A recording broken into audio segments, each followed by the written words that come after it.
I'm Colin, And I'm Megan. and this is Pet Sitter Confessional, an open and honest discussion about life as a pet sitter.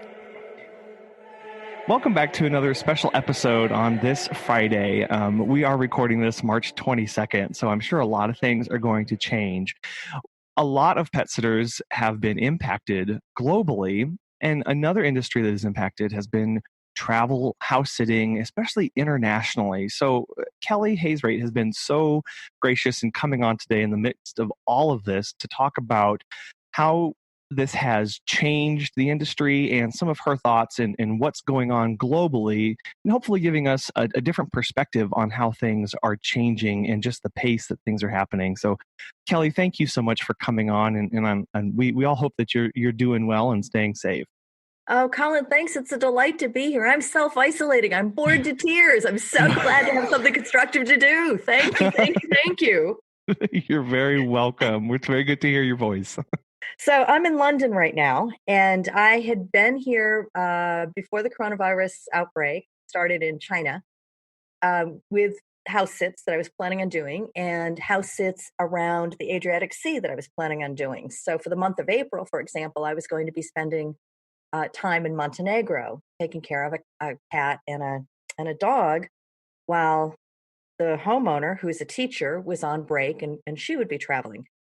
Spring break is a really great time for house sitters because there are wonderful house sits that are available all over the world. It's a really good time for people, for newbies who want to try to find a way to break in because there's a lot of house sits available when teachers are going on break.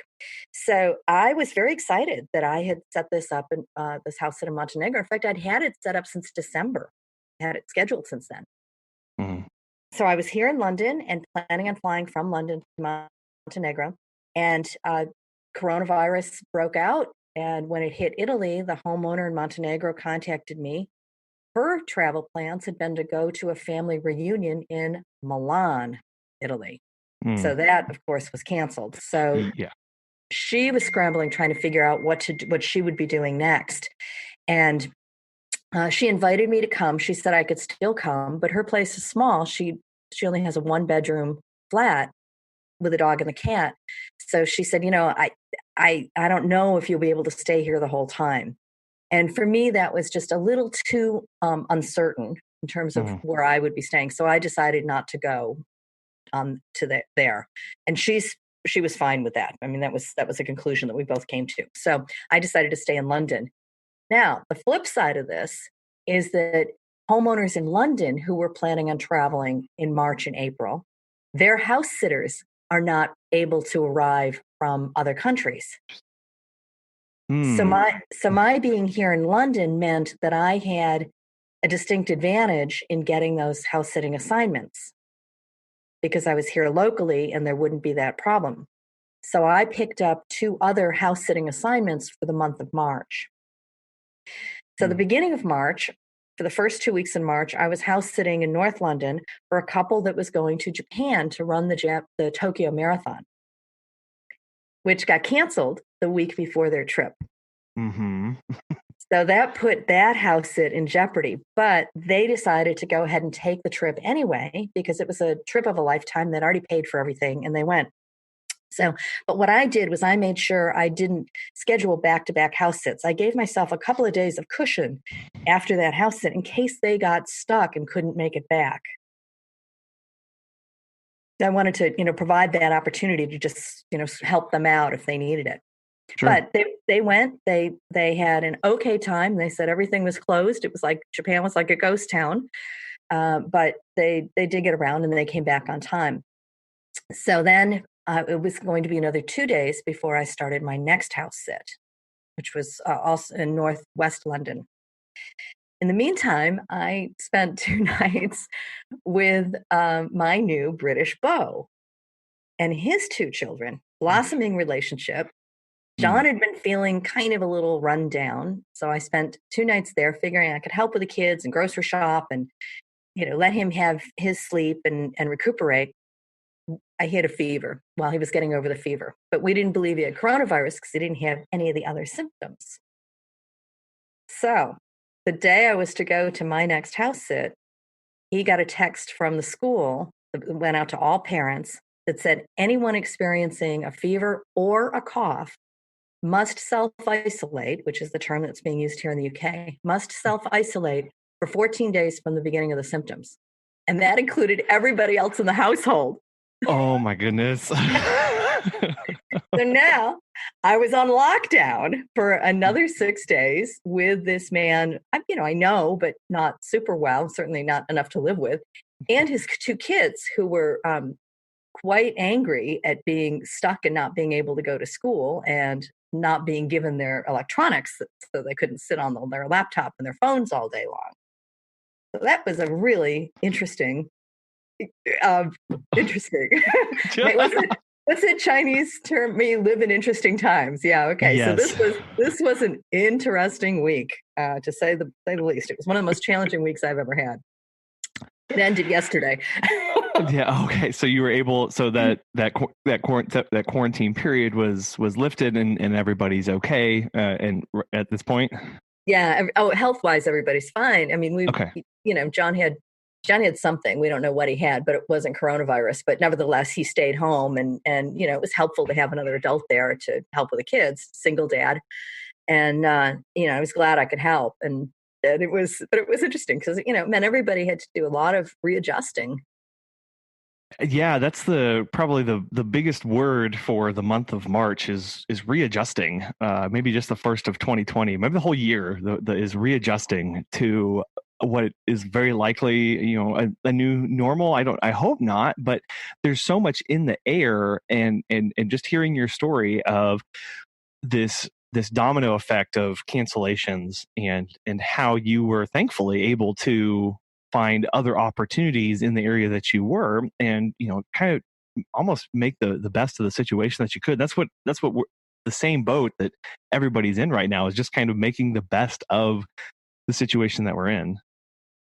I think so. I think readjustment, that is a great watchword to keep in mind, and flexibility, of course, and just and watching out for each other. And there's been a lot of that. So where I am physically this moment, as we're doing this interview, the couple that I was supposed to go into the house sit for a few days ago we had been in touch, and they canceled their overseas plans because they saw the writing on the wall and they weren't going to be able to do that.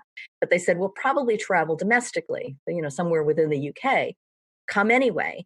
And they have a 3rd floor loft, self-contained apartment. It's a single apartment. It's adorable. It's got a lot of light, and it's a wonderful place to be. They said, come anyway, and you can live in our loft until we figure things out. And if we travel, then you can take care of the dog. And if not, you're welcome to stay in the loft. And that's where I am now. That's where I moved into yesterday. And I'm just so grateful that these total strangers who I just met off the internet from a house sitting site offered me this. Yeah. And I think that just shows the best side, the most glorious side of house sitting, in the way people really pull together as a community. And I'm just so lucky and excited to be here. And they're a wonderful couple. We had dinner together last night, and it was just a lovely conversation.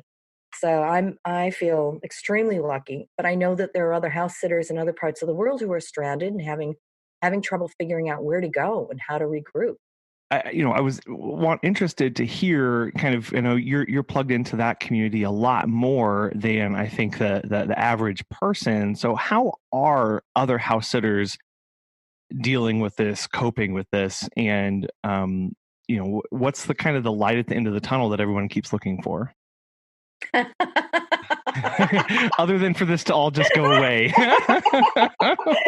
Maniacally starts laughing. I know. Yeah. Okay. So how are other people coping with it? I think they're kind of doing what I did, which is scramble to try to find some sort of accommodation when everybody's situation is unique, right? I mean, some house sitters had not left their home base to go travel, so they're at home. So when the house sit canceled, they stayed home. Others already were in the country, as I was. I was already overseas. So it's a matter of scrambling, then trying to find some sort of plan B. It's always a good idea as a house sitter to have a plan B anyway. But this one's tough because we really don't know how long it's going to last. And so Yeah. I think that uncertainty and that creation of living in limbo, if you will, adds to the anxiety and the unease around all of this. Right. So I don't have any magic words for it, but I mean, I think some people are staying in Airbnbs or Yeah. vacation rentals or hotels. Others are hunkering down with friends. People are just doing whatever they can so that they can continue to have a place to live, have a place to sleep. Right. And I know, and you touched on it of just how wonderful it is amongst this chaos, this global pandemic, how nice it is that people are reaching out, that they are helping each other. That's been so wonderful to see when so I know a lot of people are facing hopelessness and they're facing despair amongst changing plans and being stranded or being on lockdown. But just knowing that the community is there and the community is supporting each other and really doing their best to make sure that everybody's okay and taken care of. Yes, and there are a couple of house sitting Facebook groups, and I've had a look at those before we jumped on the phone today, and there really is this sense of community and this sense of helping. So house sitters are posting where they are geographically and what their needs are, and then homeowners are opening up extra bedrooms and or guest houses, or in the case here, the upstairs loft, in order to accommodate house sitters, even though those homeowners don't need house sitting services at that moment. Right. So it is really nice. um, I'm not sure what's going to happen in the future. You asked for my magic ball here, my crystal ball gazing, and Yeah. I don't know. Personally, I feel that there has been this is going to be so controversial. I feel that some of the government reactions to this outbreak has been overblown, and I think it's not been handled very well. I would have targeted support and testing and medical support to the most vulnerable populations, elderly people, people with underlying health conditions, rather than trying to make these blanket policies. I mean, I want to just put this in perspective. This is a flu. Last flu season in the United States, 34,000 people died. Yeah. That's common. I mean, people die from the flu. It's one of the things that happens. And if you have an underlying health condition that makes you more vulnerable to the flu, then you're going to have more complications due to the flu. And that's what's happening here. That's what we're seeing. The deaths that we're seeing are people who are, this is going to sound callous, and I don't mean to, but who would most likely die from the flu anyway. And I know I hate saying those words because it does sound so callous, but I think we need to put this in perspective. And if I were in charge, I'd be putting resources toward finding the vaccine. Yeah.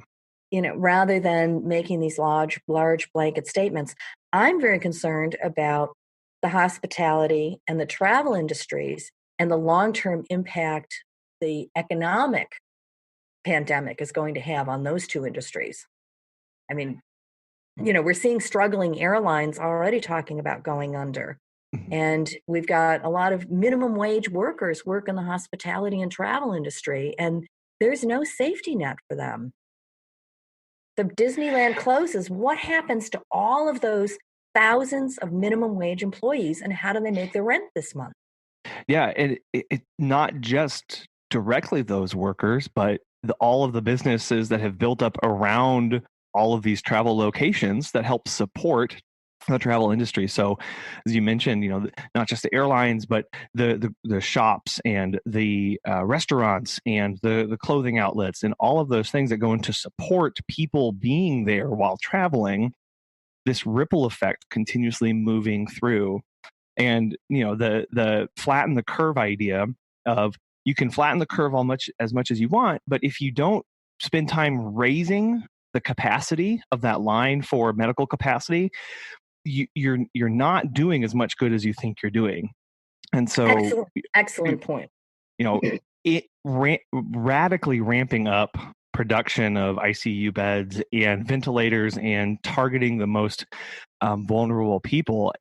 And the perspective that you gave of how many thousands of people die every year from the flu, it's one thing to say, that's the familiar. That's what we as a society and as a globe have adjusted to. We that is baked into our psyche and how we relate to the world around us, whether we realize it or not. The onset of something new, it's new and scary, and we don't have any defenses against it. And that really puts us on the back foot. And we as humans don't like being caught off guard. And that's where I think that this is really starting to, where that panic comes from, because it is unknown. We don't have a treatment. We don't have any protection against it. What do we do? How do we as a species, as a society, handle that? And you're really seeing people grapple with that of it really is the unknown. And that's where all that fear comes from. That's why there are no toilet paper on the shelves anywhere across the globe, apparently, because we're trying to latch onto things that we can control to help make ourselves feel better.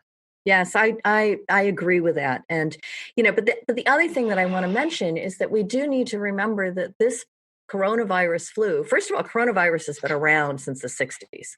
I mean, it's a flu that has been, it's a strain that's been around for a long time.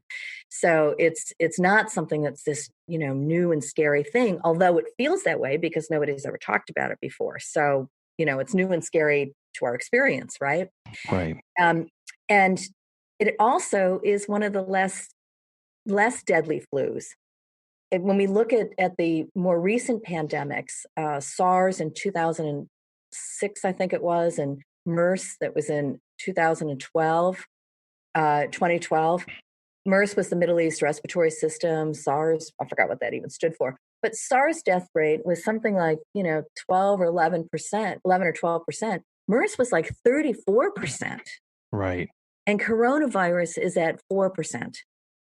And I'm guessing that 4% fatality rate figure is probably high, because I think there's a lot more people that have coronavirus that aren't that are just, it's just a flu and they're getting over the flu, and so they're not getting tested and they're not part of the statistics. So it's creating, yes, we have this health scare, and it's also like, I'm going to go out on a limb here, but I'm going to say it's almost over. I mean, it's over in China. They're closing down the special hospitals they built. The rate is flattened out. In Japan, it's almost over. So I think it's, it is something, it's a flu. And so, as people get it and they recover from it, they have the antibodies, they have the resistance to it.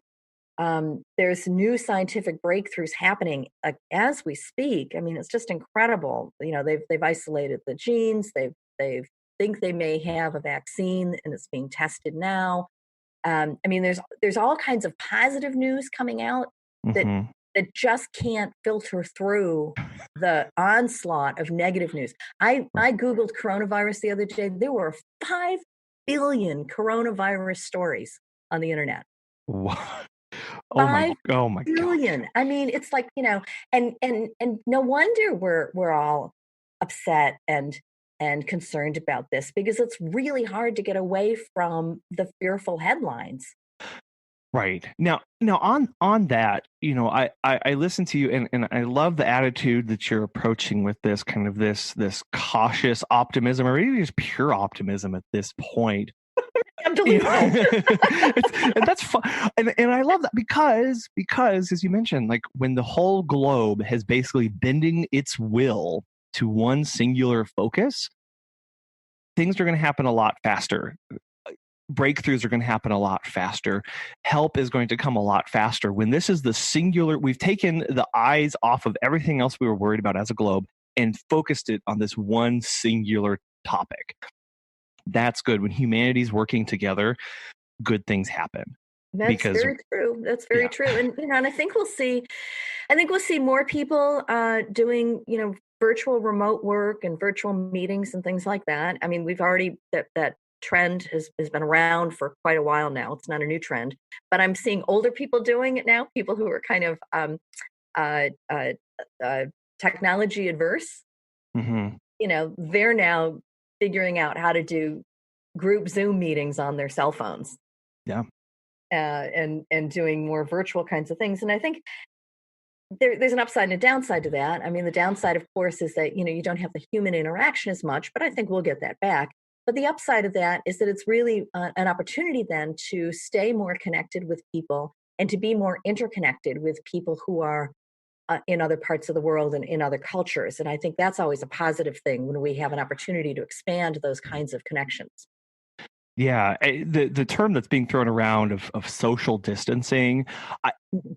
I I really that term has started lately kind of gnawing at my brain because what it really is it's physical distancing. Now more than ever, we need socialization, and we're finding, as you mentioned, those tools to allow us to do that. We're finding, oh wow, there are a lot of ways that I can still interact, connect, and talk and share ideas and collaborate with people around me without having them to sit right beside me. So the physical distancing, like right now, we should be socially close now more than ever, whenever we need it, but being physically apart. And That, it just speaks to exactly what you're saying.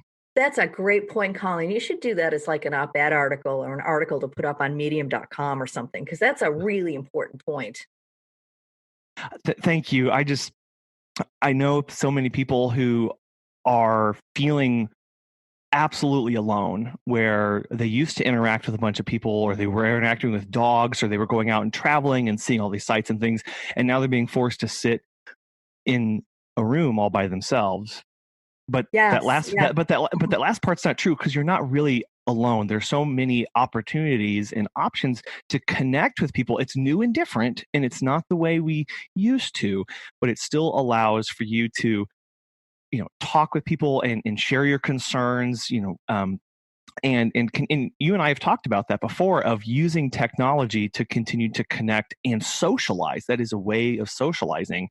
It's just different for a lot of people right now, and it can be uneasy.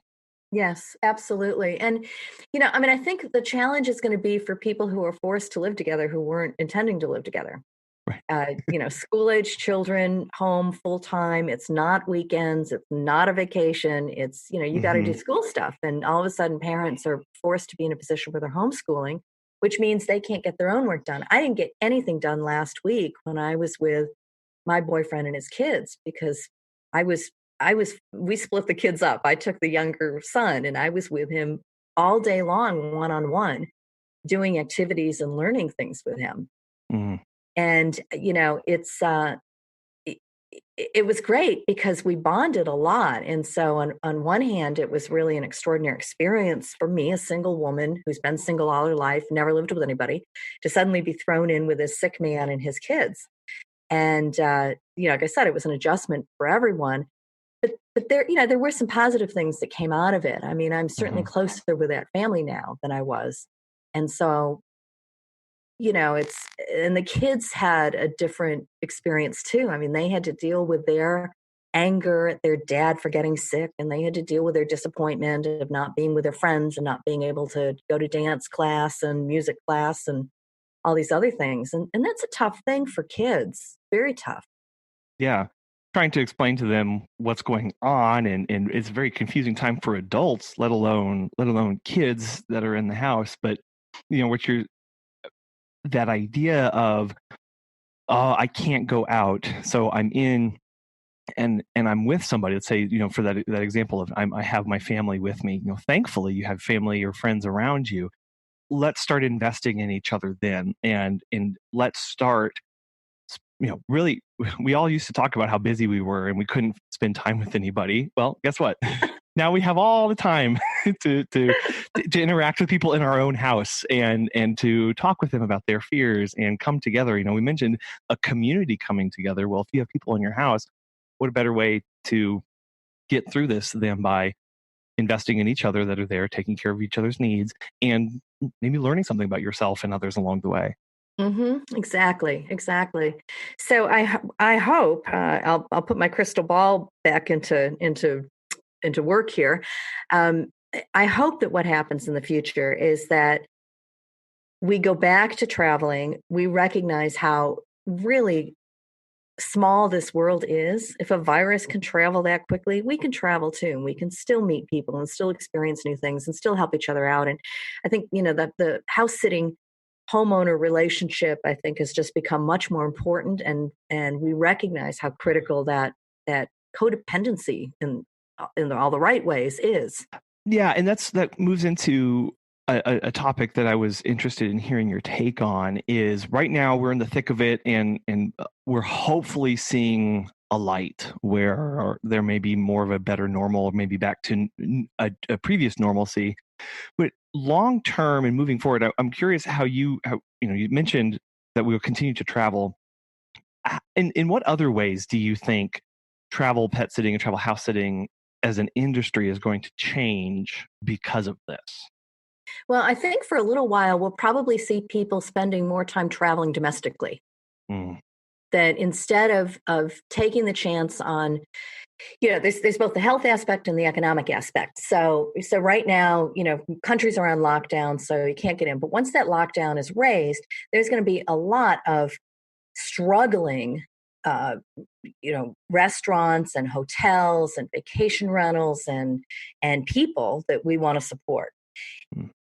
But many travelers may say, I just don't want to chance that right now. And we don't know what's going to happen with the airlines. So, do I want to jump on a budget airline and fly somewhere, not knowing if I'm going to be able to return? So I think what we'll see is more internal kind of traveling where people get a chance to explore their own countries a little bit because it just reduces some of the unknown factors of what could happen. So we might see that happen initially.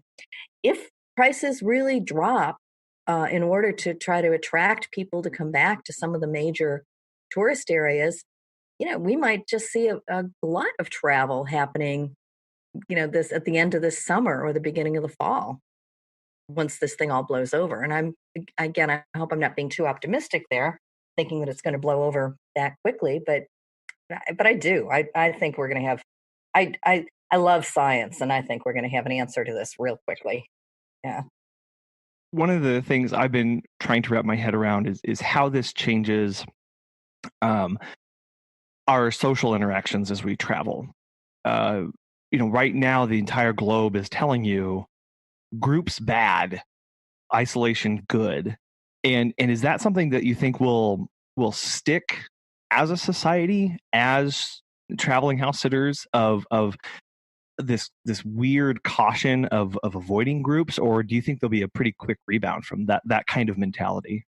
I think that people are the way they are, and that this is not going to change that. So introverted people who kind of self-isolate anyway because it's just the way they are will probably continue to be more loner types, and people like me who are outgoing people and love to chat anyone up, that's not going to stop me. Mm-hmm. Right. I think that again, there's that. While this is bad, this is unprecedented in our modern times. The idea of it actually breaking society, I just don't think that's going to happen. I think we're still going to emerge from this stronger and more united, and not inherently different or more divisive or any of those things moving forward. I agree. I mean, I think this is an opportunity. We can do 100 different things with what we've been given here. We can go write King Lear the way Shakespeare did when he was under quarantine for the Black Plague. We could become closer to our families. We could sit around and become new zombies and lament what's happening in the world. I mean, we've got a lot of choices on how we respond to this. Mm-hmm. And I think people like you and me who are in the service business, house sitters who are in the relationship building business. That's really basically what we do, is we build relationships with homeowners and with pets. I think we're going to continue to do that no matter what happens. How we do it may change slightly. It's certainly changing now, but it may change a little bit going forward. But we're going to essentially be the same people. And I think you and I, we're not going to stop building relationships with people because that's what we do, that makes us excited. Yeah. It does. And so thinking of that, I'm wondering what kind of lessons you have taken from this entire thing. That story, how you told of your having a backup plan and watching things change at a rapid pace around you. What have you taken from that personally and right now? Oh, that's a good question. Things are moving so fast. To be honest, I haven't really had a chance to stand back and reflect. That's a really good question, Colin. Yeah. I think, well, certainly having a plan B, but I generally have. Well, my plan B is a credit card, right? So if I'm and I've had house sits evaporate on me twice in the past, 3 times in the past, and I just went and stayed at a hotel. I mean, that was what I sort of did for my plan B while I regrouped and tried to figure out what the next part was going to be. This time it's not so simple because I don't know how long this is going to last. So do I really want to check into a hotel and be stuck in a hotel for 6 weeks or 2 months or something? I can't afford that. Mm-hmm. So this was a different kind of a plan B that just caught me by surprise. So let's see, a takeaway from that. I am a social person and I like to keep up my social networks, both online and in person. So one of the first things I did was just start, communicating with my friends here in London to see what different options were available to me if I did get stuck. So I guess one of the takeaways is to really, keep up with your friends in the place where you're moving to, or where you're going to be house sitting, if you have them, so that you've got some sort of support network if something happens. So that would be the first thing. Second thing is, make sure you've got that credit card, because that's why God made them, right? These kinds of situations. And the third thing I would say is just, and I keep the communication flowing. So I am in constant contact right now with the homeowners of the house sits that I've already committed to for April, because I did get some new house sits. And while the homeowners' plans are all shifting, they haven't necessarily canceled their plans at this point. So it's one of those sort of, they would be okay if I canceled. They understand what the reality of this is.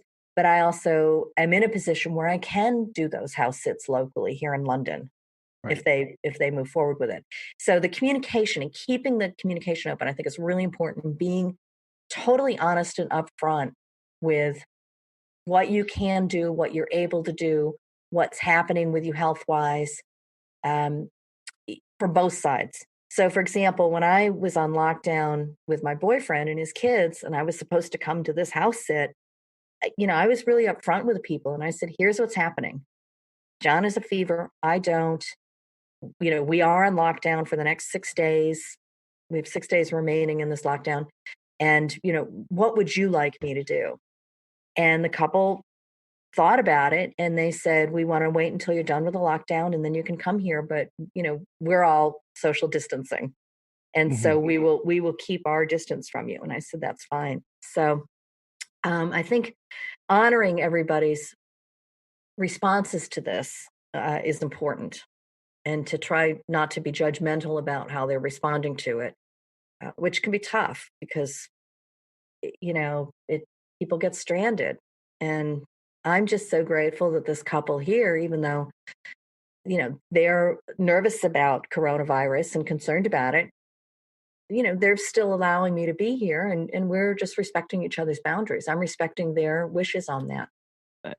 Above all else, it comes back to communication and communicating with people that you are going to, as you said, with homeowners, with friends, with contacts, so that you can receive help, so that you can help, so that you keep people in the loop of how you're doing, and you stay connected through this time where we're being told to not physically connect. And I love that it all comes back down to communication and talking with people and checking in and all that's wrapped up into that.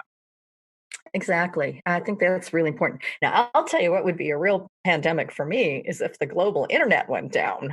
I know that would strike fear in my heart.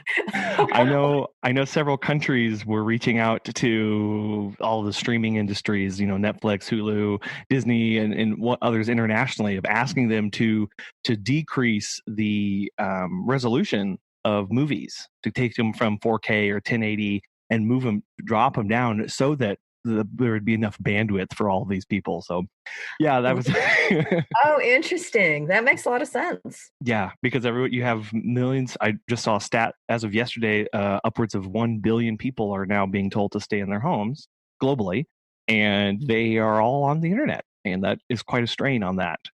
So yeah, if that goes down, that'll be another story. But for now, that's right. So they'll either be on the internet or they'll be someplace else. And there was a little thing going around Facebook, a little meme that 9 months from now, the new glut of babies that will be born will be called coronas. Yeah. The coronial generation. That's right. Well, Kelly, I thank you for coming on and sharing your perspective on this and helping others understand the situation that others are in and giving us hope. And as always, encouraging us to communicate and stay connected and invest in those relationships. If people want to, follow along and send updates and encouragement, or just ask questions about how to do what you're doing, how can they best do that? Oh, thank you. My website is housesitdiva.com, www.housesitdiva.com, and just send me a message through there. I would love to communicate with you. I'm looking for ways to reach out to more people. So thank you. Yeah. And we wish you all the best and health and safety. And we'll definitely be staying in touch moving forward and, see how this comes out in shortly, hopefully. Great. Thanks, Colin, so much. It was so good to talk to you again. Yes, likewise.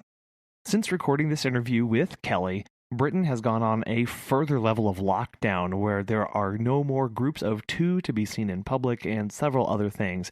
India has also, as a country, gone on lockdown, locking away over 1.2 billion people in their homes, and hotspots of coronavirus and COVID-19 are breaking out in multiple cities across the globe, especially in the United States, as senators and Congress struggle to find ways to stop the bleeding.